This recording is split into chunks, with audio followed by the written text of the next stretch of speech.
వాడండి. మీరు వాడేసి వన్ టైం వాడేసి పడేసిన దానివల్ల పర్యావరణం చాలా ఇదవుతుంది. సో ప్రతి ఒక్కరూ మీ అవగాహన కోసం ప్రపంచ పర్యావరణ దినోత్సవం సందర్భంగా మీ అందరికీ తెలియపరిచింది ఏంటంటే ట్రైన్లలో కూడా మీరు వాడేసి కాకుండా డస్ట్బిన్లో పడేయండి, ఎక్కడ పడితే పడేయద్దు. టాయిలెట్స్లో కూడా ఏది పడితే నాప్కిన్లు అన్ని పడేయద్దు. టాయిలెట్స్ కూడా చౌక అవుతున్నాయి. ఇదివరకెలా కాకుండా బయో టాయిలెట్ సిస్టమ్ అనేది మన ట్రైన్లో వాడడం జరుగుతుంది. సో దాన్ని చూసుకోకుండా చూసుకున్న బాధ్యత ప్రయాణికులుగా మనందరి బాధ్యత. సో అందరికీ దయచేసి ప్లాస్టిక్ వాడేది సాధ్యమవుతున్నారు వాటర్ వాడేయండి.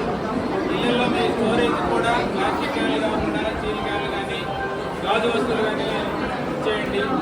ఇది తినే స్కూళ్ళు కూడా ప్లాస్టిక్ వాడడం చాలా తగ్గించండి. ఎందువల్లంటే ప్లాస్టిక్ అణువులు మన లోపలికి వెళ్ళడం వల్ల క్యాన్సర్ అనేది తెలియకుండా వస్తుంది. మనకు తెలియని విధంగా క్యాన్సర్ని మనం పేరబెట్టుకుంటున్నాము. దయచేసి ప్లాస్టిక్ వాడడానికి సాధ్యమైనంత వరకు మీరు తగ్గిస్తే మీకు మంచిది, పర్యావరణం కూడా మంచిది. అలాగే సాధ్యమైనంత వరకు ప్రతి ఒక్కరిని రోజు ఒక చెట్టు నాటడం అలవాటు చేసుకోండి. మనం వచ్చే తరాలకి మనం మంచి ఆక్సిజన్ ఇచ్చిన వాళ్ళు అవుతున్నాం. చెట్లు లేకపోవడం వల్ల కూడా ఈ కాంక్రీట్ జంతువుల్లో మన వాతావరణాన్ని చాలా మనమే పాడు చేసుకుంటూ ఉన్నప్పుడు టెంపరేచర్ కూడా బాగా పెరుగుతుంది. అందరికీ విన్నపం ఏంటంటే ప్లాస్టిక్ వాడడానికి సాధ్యమైనంత వరకు మానేయండి.